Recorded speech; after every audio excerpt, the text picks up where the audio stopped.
sukacita surga, itulah kekuatan bagi jiwa.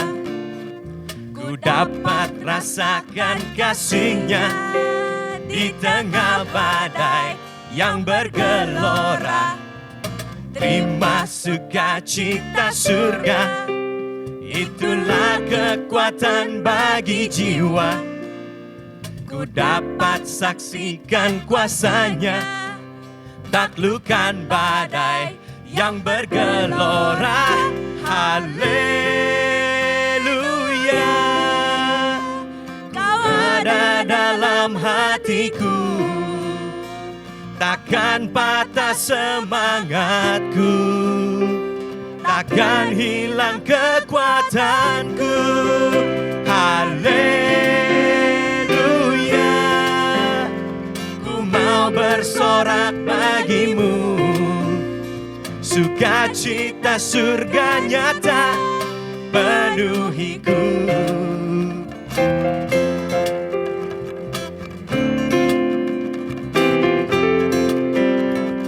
Terima sukacita surga, itulah kekuatan bagi jiwa. Ku dapat rasakan kasih-Nya di tengah badai yang bergelora. Terima sukacita surga, itulah kekuatan bagi jiwa. Ku dapat saksikan kuasa-Nya, taklukkan badai yang bergelora. Haleluya, Kau ada dalam hatiku, takkan patah semangatku, takkan hilang kekuatanku. Haleluya, ku mau bersorak bagimu, sukacita surga nyata penuhiku.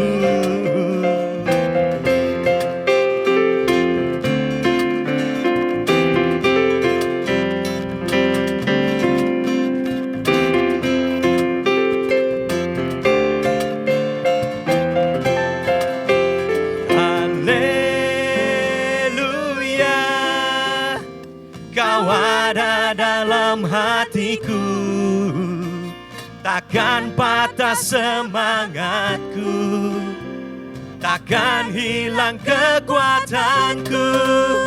Haleluya, ku mau bersorak bagimu, sukacita surga nyata penuhiku.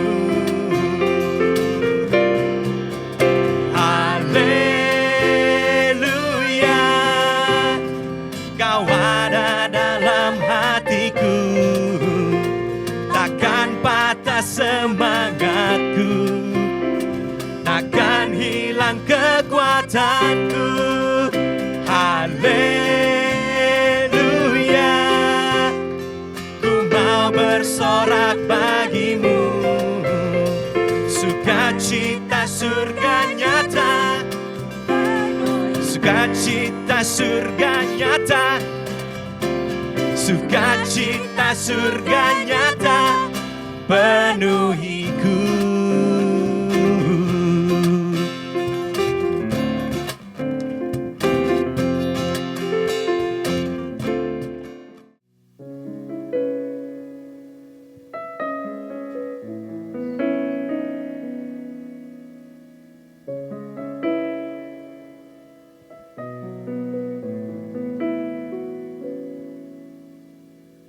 Hanya Kau tempatku berlindung, hanya Engkau laguku dan kekuatanku. Izinkanlah ku datang menyembah, membawa syukurku. Hanya Kau tempatku berlindung, hanya Engkau laguku dan kekuatanku. Izinkanlah ku datang menyembah, membawa syukurku.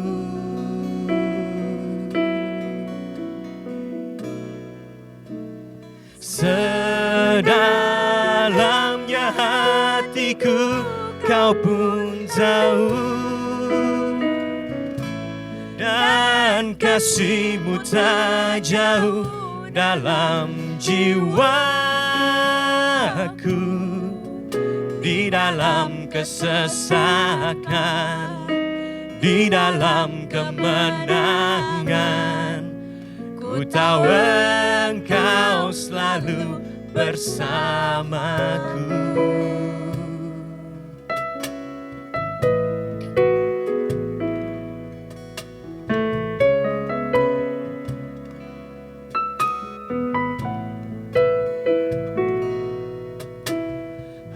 Hanya Kau tempatku berlindung, hanya Engkau laguku dan kekuatanku. Izinkanlah ku datang menyembah, membawa syukurku.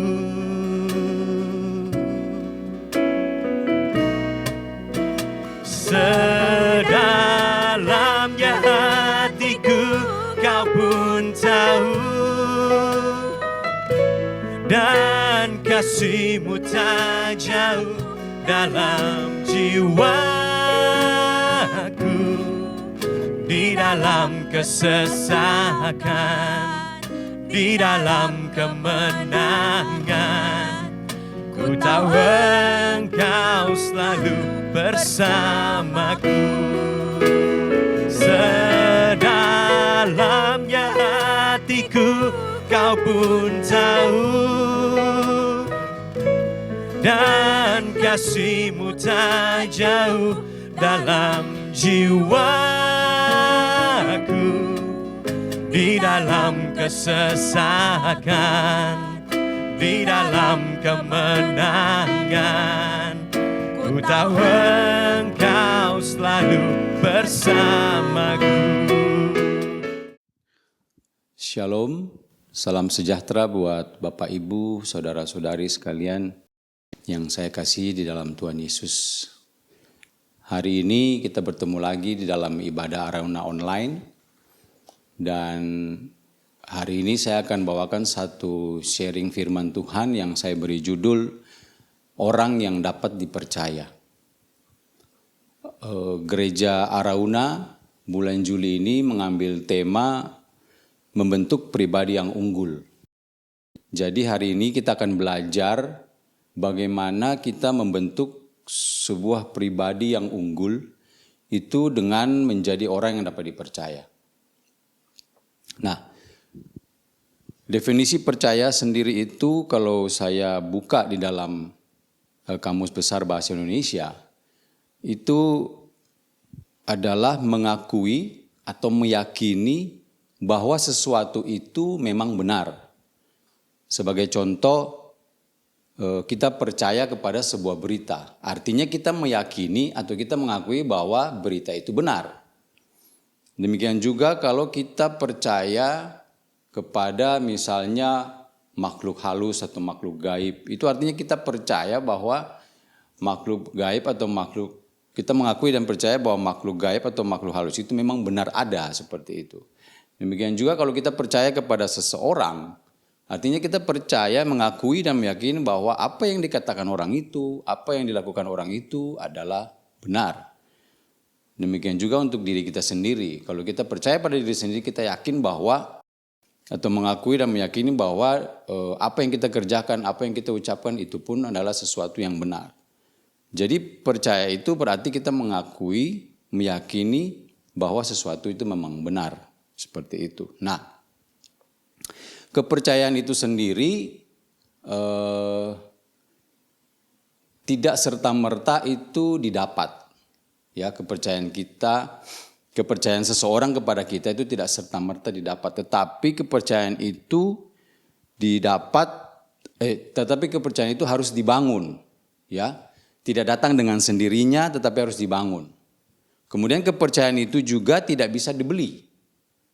Jadi tidak ada ceritanya itu kita bisa beli kepercayaan.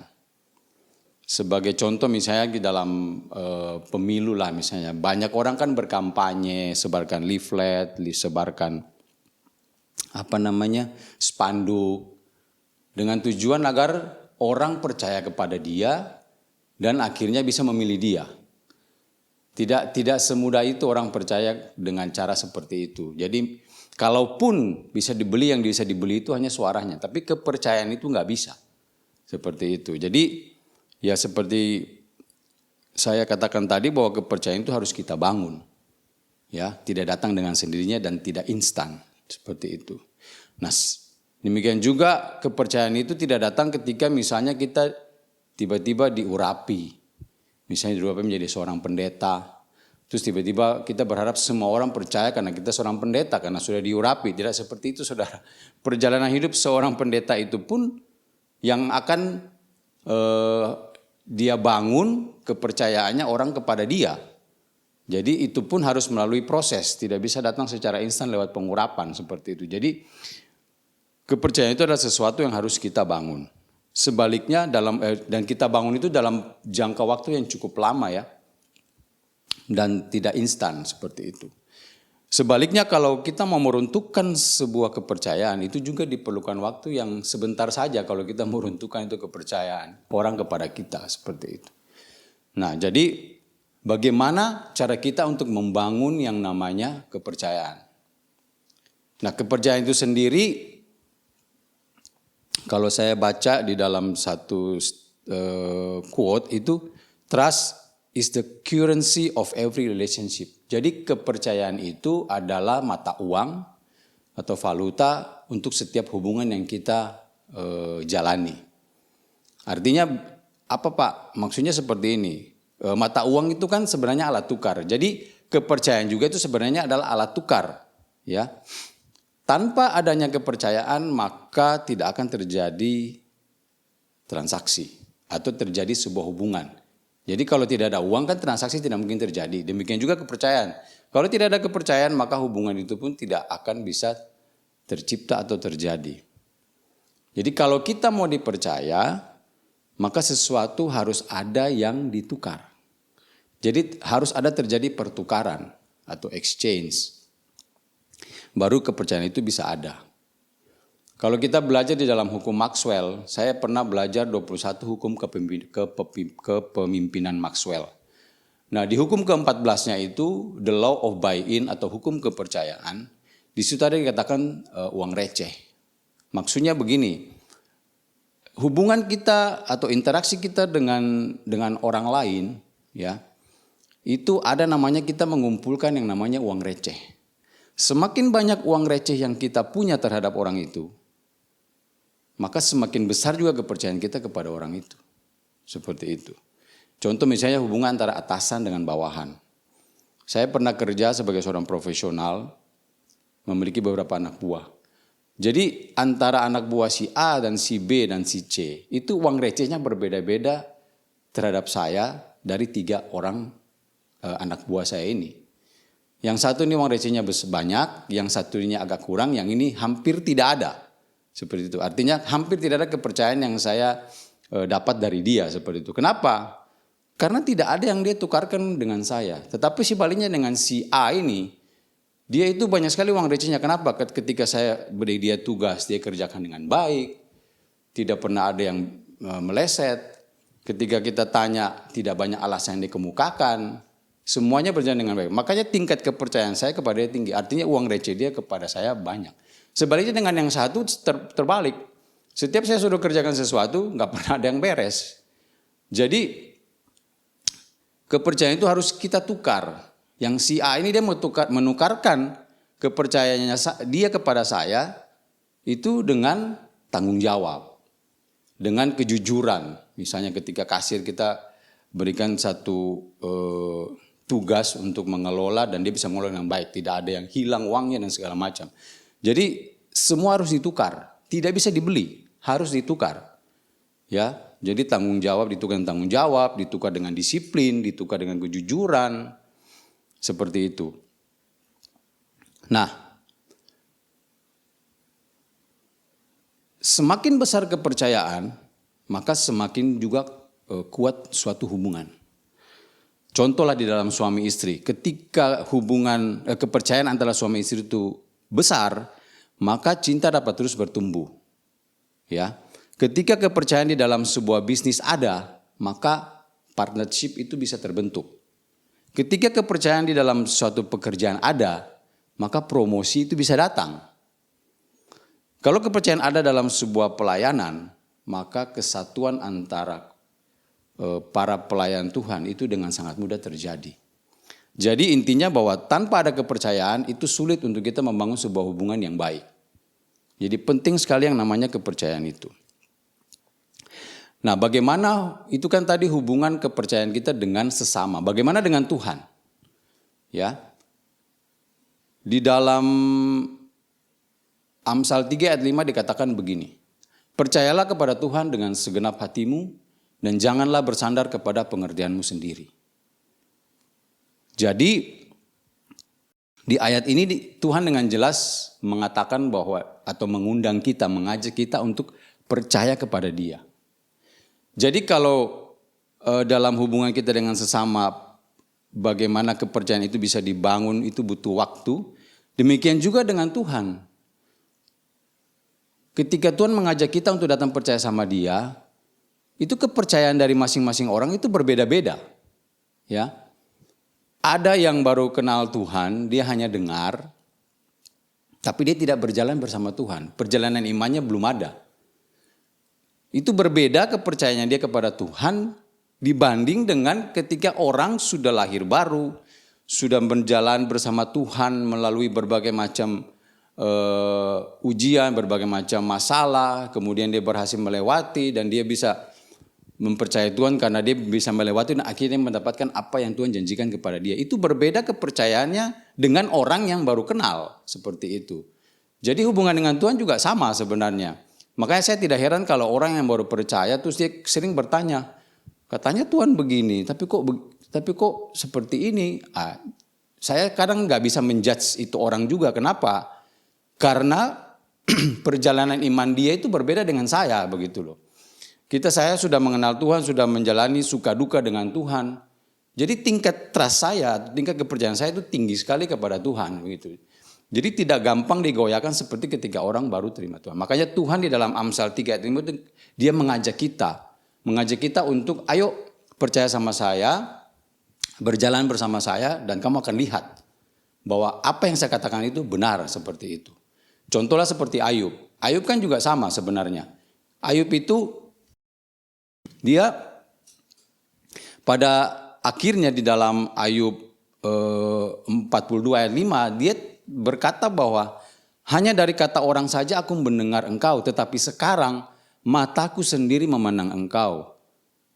Ayub dulu taat sama Tuhan, tapi dia dengar dari orang. Hidupnya bagus, berkelimpahan, dia taat. Tetapi ketika masalah datang sama dia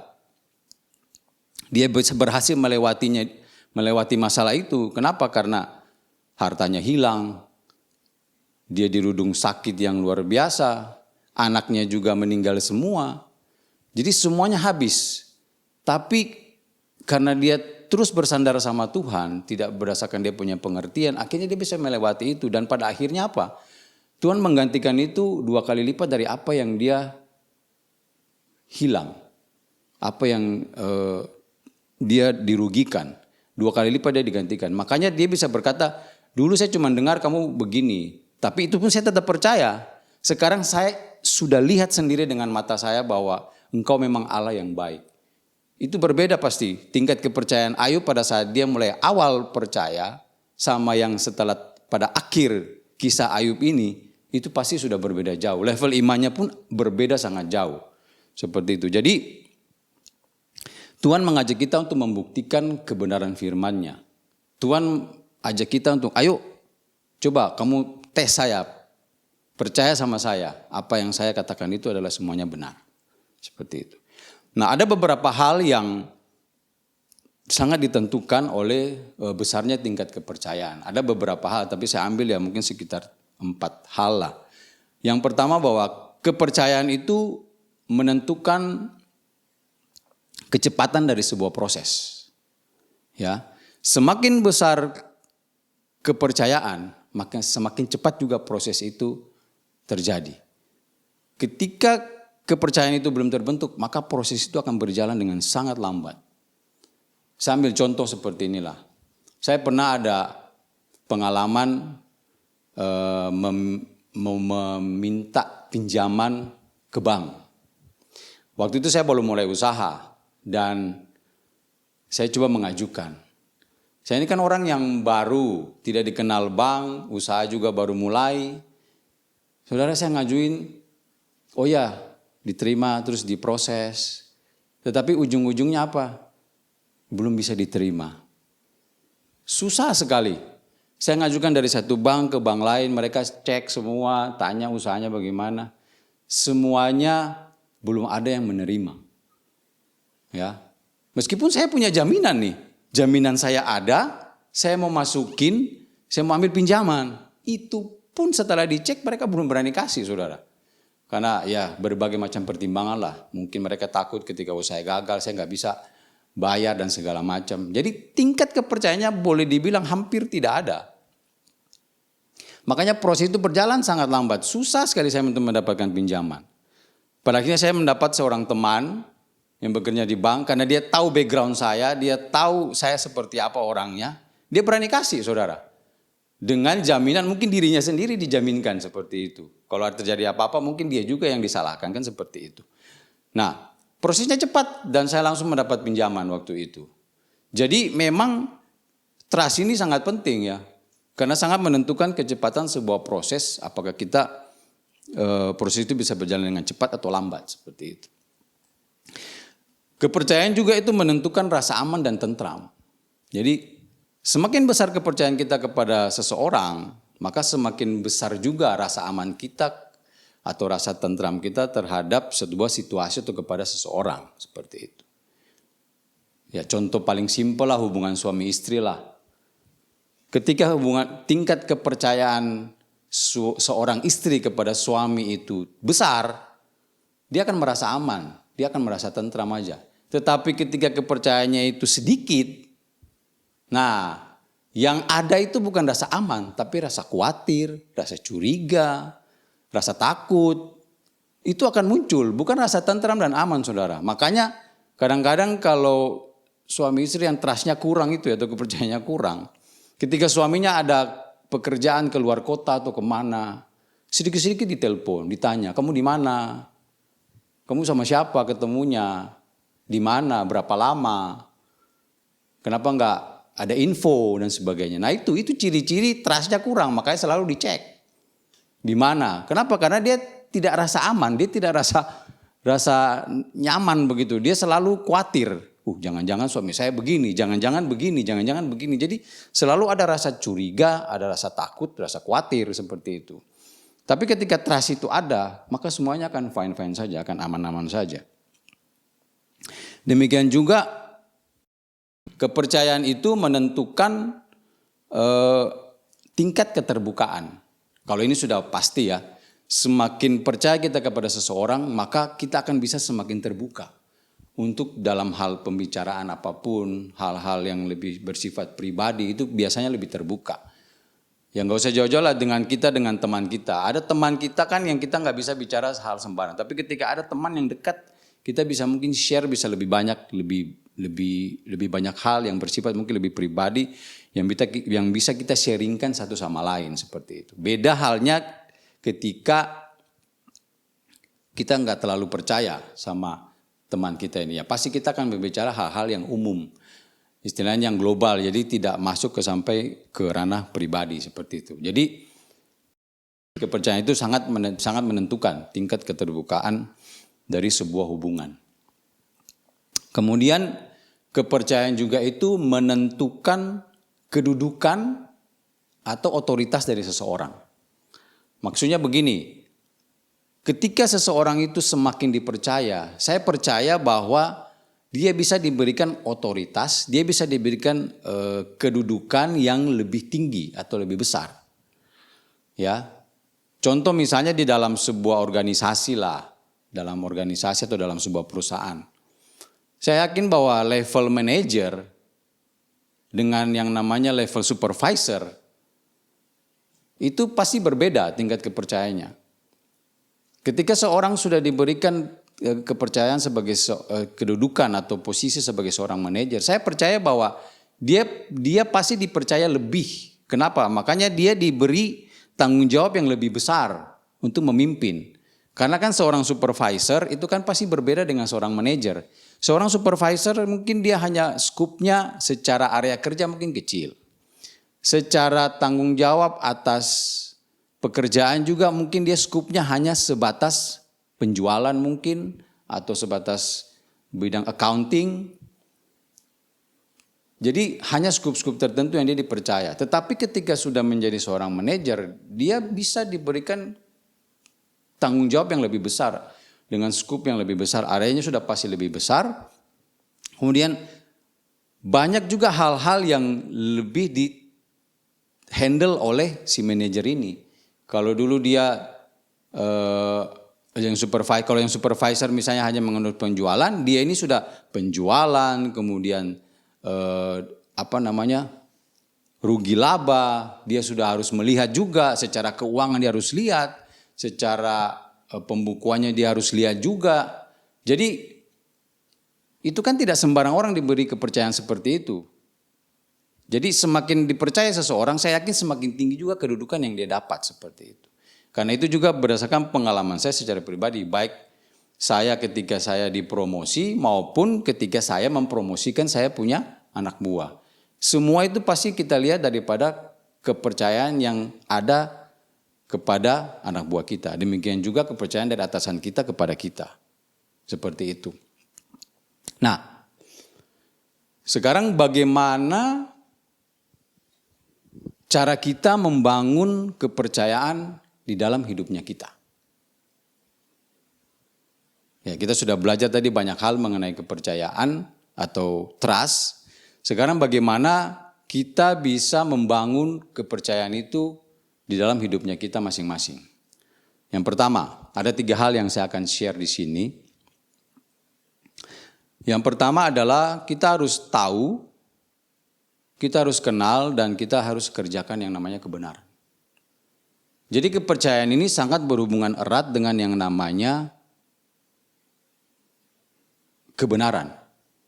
Ya, makanya ada quote yang mengatakan bahwa semakin besar kepercayaan kita, semakin besar kita punya integriti atau kejujuran ketika kita melakukan hal-hal yang benar, maka kepercayaan itu dengan sangat cepat akan datang, akan semakin besar juga diberikan kepada kita. Makanya kita harus mengerjakan yang namanya hal-hal mengenai kebenaran. Ya, di dalam Matius 5 ayat 37 di situ dikatakan begini, jika ya hendaklah kamu katakan ya, jika tidak hendaklah kamu katakan tidak. Apa yang lebih daripada itu berasal dari si jahat. Jadi jangan ada di tengah-tengah. Karena di luar ya dan tidak itu kan berarti kan di tengah-tengah tuh, antara ya atau tidak, antara ya atau tidak. Nah, itu si jahat itu bisa masuk. Seperti itu. Jadi kita diajarkan untuk selalu melakukan atau menghidupi yang namanya kebenaran. Dan itu harus dikerjakan dari hal-hal yang kecil. Ya. Contoh misalnya menepati janji. Jangan kita selalu suka mengobrol yang namanya janji. Kenapa? Karena ketika kita mengobrol janji, terus kita nggak tepati, nah itu adalah hal-hal kecil yang sebenarnya kita lagi mau meruntuhkan kepercayaan yang orang memberikan kepada kita.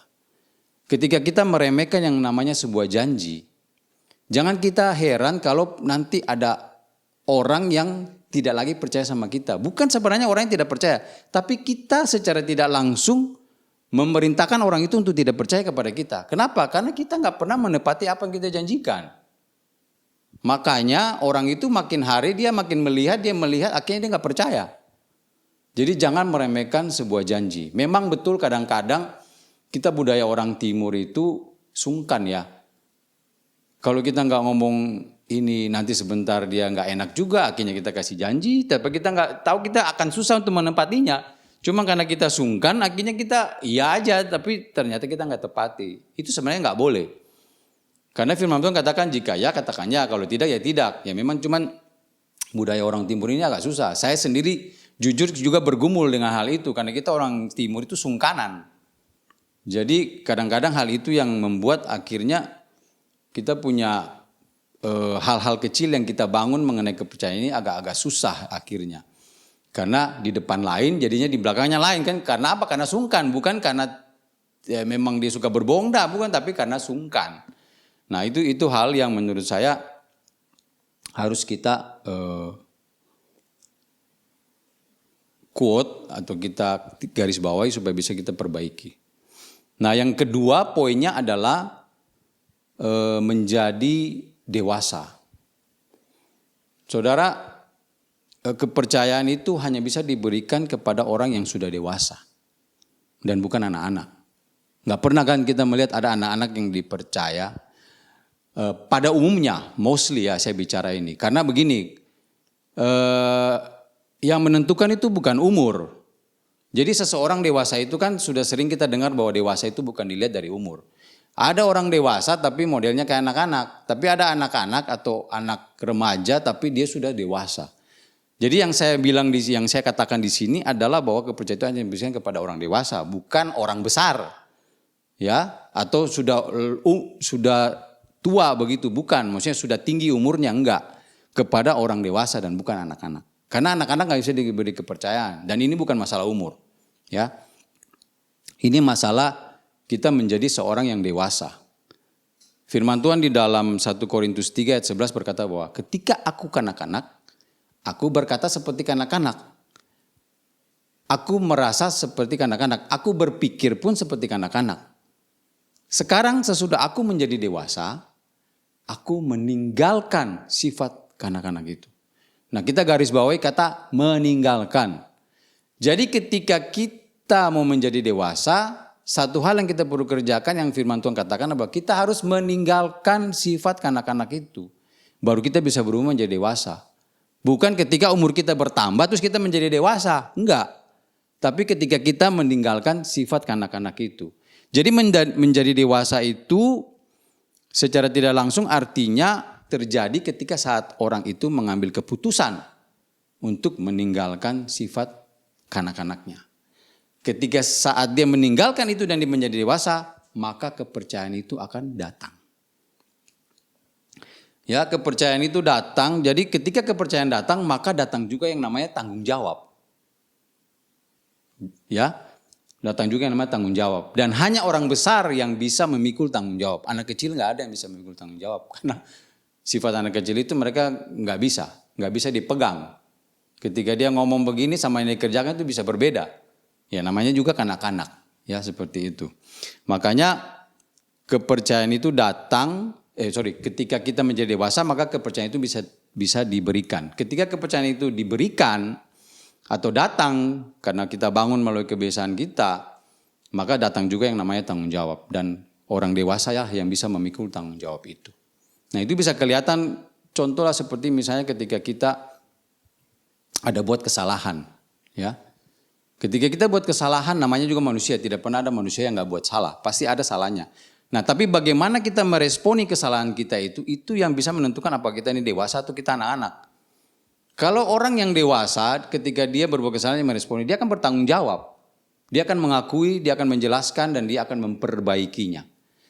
Beda dengan anak kecil, ketika dia bikin salah ditanya, ya dia alasannya macam-macam, dia blaming orang, dia cari kambing hitam, menyalahkan orang lain. Nah itu kan membuat orang pada akhirnya nggak percaya sama dia, nggak bisa memberikan kepercayaan. Beda dengan orang dewasa ketika dia mengakui, dia tahu bahwa dia salah, dia mengakui dan mengambil keputusan untuk memperbaikinya. Disitulah orang bisa menaruh trust kepada dia. Firman Tuhan di dalam Amsal 28 ayat 3 berkatakan bahwa siapa menyembunyikan pelanggarannya tidak akan beruntung. Tetapi siapa mengakuinya dan meninggalkannya itu akan disayangi. Jadi ketika kita punya salah, kita harus berani mengakui. Seperti Daud. Saya suka sekali Daud. Kenapa Daud itu sangat dicintai dan disayang sama Tuhan. Meskipun even dia itu sering sekali berbuat dosa. Bahkan dosanya itu betul-betul luar biasa besarnya. Tapi Tuhan tetap mengasihi dia. Kenapa? Ya karena dia punya sifat ini. Dia adalah seorang yang dewasa. Dia mengakui, dia bertanggung jawab atas kesalahannya dan dia meninggalkan kesalahan itu dan memperbaikinya. Nah itu seorang yang dewasa. Ketika seorang dewasa maka saya percaya bahwa dia akan bisa mendapat kepercayaan. Yang ketiga, harus konsisten. Ya, tadi saya sudah katakan di depan bahwa kepercayaan itu dibangun. Tapi bukan berarti ketika sudah dibangun terus kita akan dapat seterusnya. Ada kalanya bisa juga diruntuhkan. Ya, diruntuhkan dalam waktu sekejap. Pelan-pelan juga bisa, sekejap juga bisa. Seperti itu. Makanya kita harus konsisten menjaga yang namanya kepercayaan. Dalam Ibrani 13 ayat 8 dikatakan bahwa Yesus Kristus tetap sama, baik kemarin maupun hari ini, dan sampai selama-lamanya. Artinya apa saudara? Tuhan Yesus itu tidak berubah, dulu, sekarang, dan sampai selama-lamanya. Artinya apa? Dia konsisten. Ya, dia konsisten. Dia, karena kekonsistenannya, makanya kepercayaan terhadap Tuhan Yesus tidak pernah berubah. Itu yang kita harus pegang, ya, dan kita harus jaga. Di dunia ini juga sama. Kalau saudara lihat brand-brand yang terkenal, saya nggak sebutin brandnya, brand-brand terkenal, bagaimana dia bisa eksis? Dia bisa eksis kenapa? Karena dia menjaga trust daripada semua pelanggannya. Anda bisa sebutkan saja brand-brand terkenal yang mana. Dia menjaga. Cara dia menjaga bagaimana? Dia menjaga kepercayaan pelanggannya mana? Dia tetap mempertahankan yang namanya kualitasnya, ya.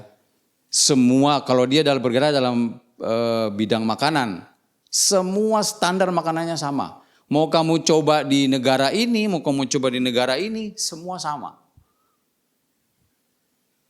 Ya, demikian juga misalnya kalau dia dalam industri pakaian misalnya, sama kualitasnya, nggak ada yang berubah. Makanya trust yang dia dapat dari orang tetap ada. Kenapa? Karena dia jaga dengan sangat konsisten. Karena mereka memiliki standar dan kualitas yang jelas dan tidak bisa dirubah-rubah. Jadi kita harus konsisten untuk memegang nilai-nilai dan prinsip-prinsip hidup yang kita punyai. Ya tentunya prinsip-prinsip hidup yang sesuai dengan kebenaran firman Tuhan. Saya yakin bahwa ketika kita menjaga itu terus lewat hal-hal kecil yang kita bangun, konsisten, maka kepercayaan itu bisa terus terjaga.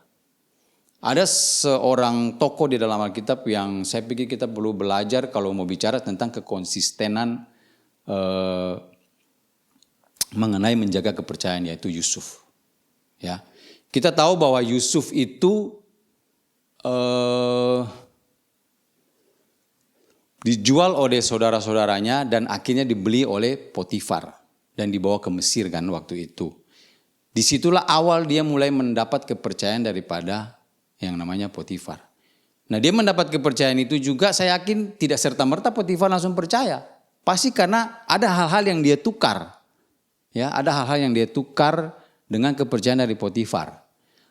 Dari dia punya kerja kerasnya, cara dia menghandle semua urusan yang ada di sana, kejujurannya dia.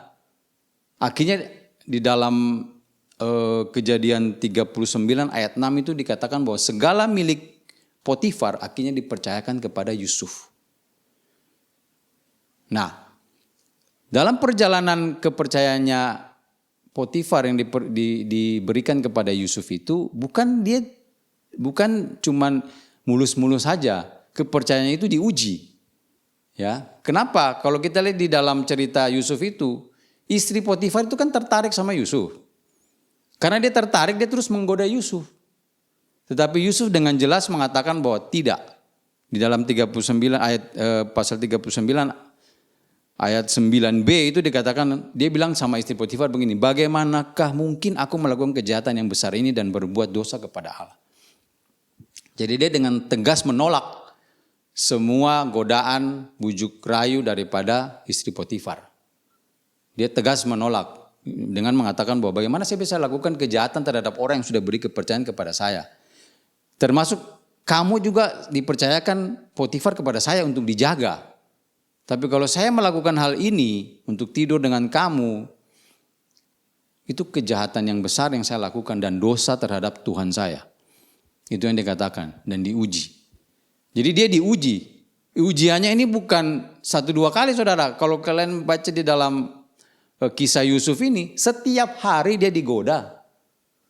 Ya kan memang dia di rumahnya Potifar, jadi pasti setiap hari dia digoda. Tapi dia tetap tidak bergeming saudara. Memang pada akhirnya karena istrinya marah, akhirnya Yusuf difitnah. Ujung-ujungnya kan dia dipenjara kan. Masuk ke penjara karena fitnahan daripada istri Potifar. Akhirnya dia harus merasakan yang namanya konsekuensi daripada menjalani apa yang dia pegang teguh. Ya. Prinsip-prinsip hidupnya dia pegang teguh, nilai-nilai hidupnya dia pegang teguh yang sesuai dengan kebenaran firman, ada konsekuensi, dia dipenjara. Jadi kita mempertahankan kepercayaan itu juga ada ujiannya dan ada konsekuensinya. Dan kebanyakan orang banyak yang kompromi dan akhirnya meninggalkan itu. Karena mereka lebih memilih untuk mengambil jalan pintas ketimbang mempertahankan nilai. Karena mengambil jalan pintas kan lebih enak. Saya tidak dapat masalah, saya tidak dapat ini, akhirnya dia ambil jalan pintas untuk bisa keluar dari masalah itu. Tapi Yusuf tidak. Dia tetap komitmen, konsisten dan akhirnya dia di penjara. Tapi saudara lihat, saudara perhatikan baik-baik. Sekalipun dia di penjara karena dia punya pemegang prinsip-prinsip, kepercayaan dia jaga, integritasnya dia jaga. Di dalam penjara pun, kepala penjara pun mempercayakan lagi. Kalau di rumah Potifar seluruh kekayaannya, hartanya semua dipercayakan kepada Yusuf. Di penjara semua tahanan-tahanan itu dipercayakan sama kepala penjara untuk diurus. Saudara lihat itu. Ketika seseorang dipercaya, benih-benih kepercayaan itu tetap ada loh. Dimanapun dia berada dia dipercaya lagi sama kepala penjara itu untuk mengurus semua yang ada dalam penjara. Dan pasti saya yakin kepala penjara itu kan pasti melihat dong. Yusuf ini bagaimana orangnya, kerjanya bagaimana, dia seperti apa dia, sikapnya, sifatnya. Pasti dia tes dulu dong, tidak mungkin dia serta-merta kasih begitu kan. Nah, karena dia adalah memang pada dasarnya orang itu bisa dipercaya, dia punya kualitas yang berbeda, ya akhirnya dia diangkat lagi. Dan singkat cerita saudara, lewat proses itu akhirnya dia menjadi penguasa di Mesir. Ya. Kejadian 41 ayat 51, selanjutnya Firaun berkata kepada Yusuf, dengan ini aku melantik engkau menjadi kuasa atas seluruh tanah Mesir. Jadi pada akhirnya Yusuf diangkat menjadi penguasa Mesir. Ya, menjadi penguasa Mesir di bawah Firaun. Jadi semua yang ada di bawahnya Yusuf itu semua menjadi di dalam kuasanya Yusuf kecuali Firaun. Jadi saudara perhatikan itu. Dia menjadi penguasa itu sebenarnya bukan serta-merta. Kalau kita dengar, oh Yusuf menjadi penguasa Mesir, itu sebenarnya dia sudah membangun reputasi orang yang dapat dipercaya itu semenjak dia masih muda pada saat dia berada di dalam rumah Potifar. Itu sudah dia bangun. Jadi bukan dalam waktu instan tiba-tiba muncul dia jadi orang dipercaya penguasa Mesir. Enggak saudara. Ada proses yang dia jalani yang terus membentuk dia, menguji dia. Sehingga akhirnya dia menjadi seorang yang bisa dipercaya. Jadi saudara, kepercayaan itu harus kita jaga dengan sangat konsisten. Ya. Nah itu 3 hal yang saya mau sharing bagaimana kita bisa membangun yang namanya kepercayaan. Supaya apa? Supaya kita bisa menjadi orang dapat dipercaya.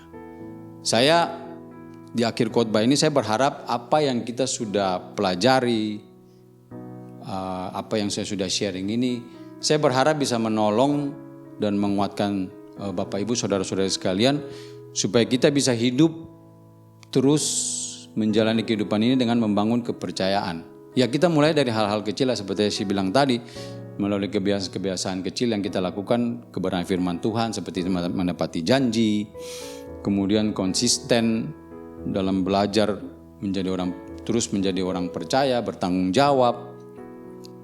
Dan saya berharap suatu hari jemaat-jemaat Arauna ini kita bisa muncul menjadi orang-orang yang terus dapat dipercaya, mau di dalam keluarga kita, suami istri satu sama lain saling percaya, dalam pekerjaan, ketika kita mungkin di dalam pekerjaan kita sebagai seorang bawahan, kita dapat kepercayaan daripada atasan kita, atau mungkin kita di dalam pekerjaan kita ada menjadi atasan, kita mencari orang-orang yang dapat dipercaya, ataupun di dalam usaha, bagaimana usaha kita itu kita menjadi seorang usahawan yang terpercaya. Dari semua kita punya supplier, kita punya rekan-rekan bisnis. Saya rindu itu bisa terjadi, demikian juga dalam pelayanan kita bisa di pelayanan Tuhan yang bisa dipercaya. Karena saya percaya bahwa ketika kita bisa menjadi orang yang dapat dipercaya terhadap sesama kita, saya yakin semua karakter itu akan sama juga. Tuhan juga bisa memberikan kepercayaannya kepada kita. Dan ketika Tuhan memberikan kepercayaan kita kepada kita, artinya dia hadir bersama-sama dengan kita, dia ada bersama-sama dengan kita, dan akhirnya ketika Tuhan ada bersama-sama kita, saya percaya bahwa apapun yang kita kerjakan itu pasti akan berhasil.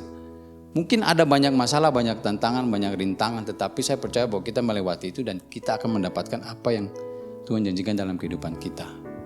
Ada amin Bapak Ibu Saudara sekalian. Saya berharap Bapak Ibu bisa dikuatkan melalui sharing firman pada hari ini. Mari kita satu dalam doa. Bapa kami dalam surga, kami mengucap syukur untuk kebenaran firman yang kami boleh terima pada pagi hari ini Tuhan. Sebuah kebenaran firman yang mengajarkan kami bagaimana kami harus hidup membangun kepercayaan lewat berbagai macam kebiasaan-kebiasaan kecil yang kami lakukan Tuhan, yang tentunya berkenan dengan apa yang sesuai dengan nilai-nilai kebenaran firman Tuhan. Kami berharap bahwa kami bisa terus mempertahankan hidup kami menjadi orang-orang yang dapat dipercaya baik terhadap sesama kami maupun terhadap Tuhan sendiri. Kami yakin dan percaya Tuhan bahwa ketika kami menjadi orang yang dipercaya, maka Tuhan pun akan mempercayakan berbagai macam hal-hal besar yang Tuhan mau kita kerjakan. Terima kasih Tuhan untuk hari ini. Kami percaya bahwa setiap kebenaran firman yang sudah ditabur ini Tuhan tidak pernah kembali dengan sia-sia, tetapi itu bisa merema di dalam hati setiap jemaat Arauna dan setiap pemirsa Arauna Online pada hari ini. Dan kami percaya bahwa Engkau hadir bersama kami di ibadah pada hari ini Tuhan. Terima kasih Tuhan untuk semua kebaikan Tuhan yang sudah boleh kami terima. Kami mengucap syukur Tuhan. Mari kita arahkan hati kita untuk menerima berkat daripada Tuhan. Tuhan memberkati engkau dan melindungi engkau. Tuhan menyinari engkau dengan wajah-Nya dan memberikan kau kasih karunia. Tuhan menghadapkan wajah-Nya kepadamu dan memberikan engkau damai sejahtera. Terimalah berkat daripada Allah Bapa, cinta kasih daripada Tuhan Yesus senantiasa ada dalam hidup kita, dan biarlah penyertaan Roh Kudus senantiasa menyertai kita mulai dari hari ini sampai dengan Maranatha Tuhan Yesus datang kedua kalinya.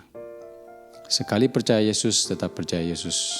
Dalam nama Tuhan Yesus, mari semua yang percaya sama-sama katakan, amin. Tuhan Yesus memberkati.